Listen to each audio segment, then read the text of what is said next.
যে একটা চুল পাকলে আল্লাহ রাব্বুল আলামিন তোমার আমলনামায় একটা নেকি দিবেন, একটা গুনাহ তোমার আমলনামা থেকে ক্ষমা করে দিবেন। আর চুল পেকে গেলে এটা তোমার ব্যক্তিত্ব, সম্মান, হ্যাঁ বাবকর, এটা তোমার জন্য সম্মান। আর আমরা সম্মানটাকে ডিলিট করতে চাই, কেটে। তা এখন মনে করেন আপনি দাড়ি যদি, মাথার চুল যদি পেকে যায়, রাসূল সাল্লাল্লাহু আলাইহি ওয়াসাল্লাম খিজাব ব্যবহার করতে বলেছেন। খিজাব, খিজাবটা কি? আমাদের বাঙালিরা খিজাব বানাইছে কালো রং।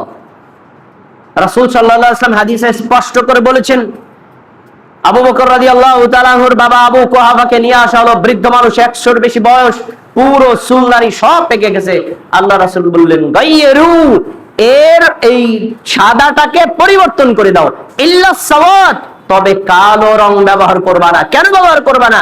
আরেক হাদিসে তিনি বলেছেন, যারা সাদা চুলে কালো রং ব্যবহার করে, লাম ইয়াজিদ রাইহাতাল জান্নাহ, ও জান্নাতে তো যাবে না, জান্নাতের ঘ্রাণও পাবে না।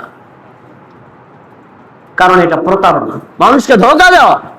আপনার চুল পেকে গেছে, আপনি একটা বার্ধক্য দিকে এসেছেন, আপনি সম্মানিত হওয়ার যোগ্য, আপনি নিজেকে ইয়ং বানাচ্ছেন, মানুষকে ধোঁকা দিচ্ছেন, হারাম এটা। আমার জানা মতে সাধারণ মানুষ তো আছে, আমার পরিচিত অনেক বিখ্যাত আলেমও আছে, যারা দাড়ি পেকে গেলে কালো কলম দিয়ে ইয়ং সাজার চেষ্টা করে, ওরা জান্নাতের ঘ্রাণ পাবে না, রাসূলের হাদিস।